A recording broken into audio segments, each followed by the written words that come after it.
I had a nice career going as a director. And I did First Contact, you remember? I recall that. Insurrection, then Clock Stoppers, we talked about earlier. And then I went to London and did a movie called Thunderbirds. Yeah. In spite of Sir Ben Kingsley and Bill Paxton and others, the movie took a shit. I mean, a really, really bad shit. And I went to movie jail, which I didn't know was a thing. And in television, the writer or the producer takes the hit. But in a movie, the director takes the hit, if I'm not mistaken. So we moved back to our summer home in Maine, which we were lucky enough to have. And I was feeling sorry for myself, and I was licking my wounds. And out of the blue, Jeannie opened a store, and she just carried on. She was so sick of my self-pity. Yeah. Dean contacts me and says, are you available to go to Africa to direct a TV movie starring Noah Wiley? I supervised the first one, but I'm busy on another project down there. Any way you could come down and direct this movie for me? I looked at Jeannie. She said, yes, you are available. And it became the Librarians, which became my home base. And Noah became, a friend for life. He completely bailed me out of movie jail.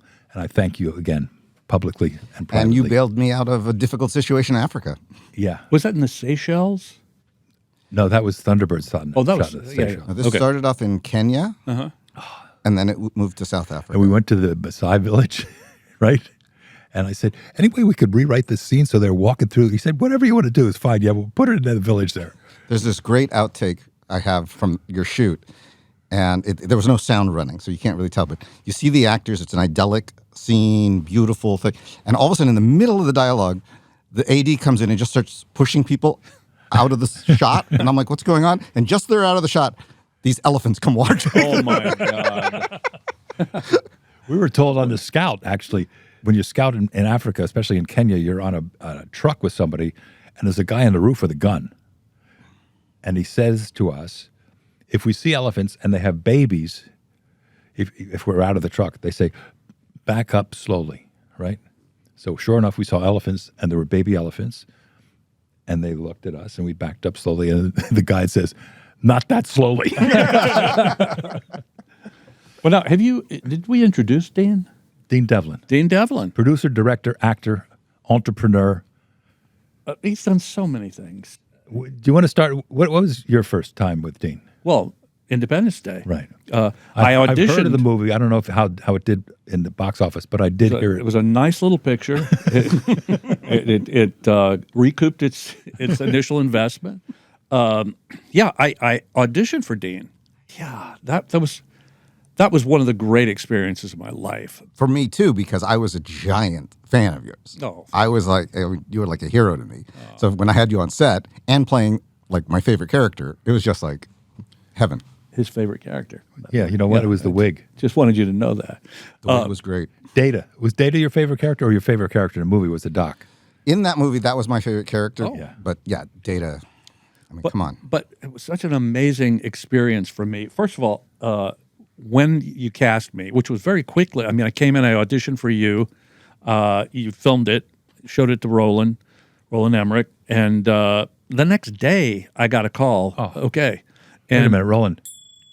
Thank you. And I called back and I said, can I have long hair?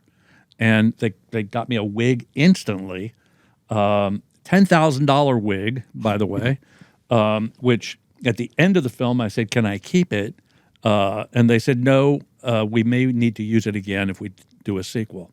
And 20 years later, they opened that box and the thing looked like, it was horrible. So they had to get me another wig. But it was also because of who I got to work with. And working with you, Dean, and working with Roland was such a joy on that picture because there was a style where there was the script, but everybody had ideas as we were shooting. That's how Dean rolls. And it was just great to be able to go, oh, that was good. But now let's do it again and add this piece to it and then add this piece to it. And then it just became so much fun to work. I had a big belief that if you have the right actors, magic happens on set that you can't predict. Yeah. So Roland and I always had this rule, one take as written, just in case. Yeah.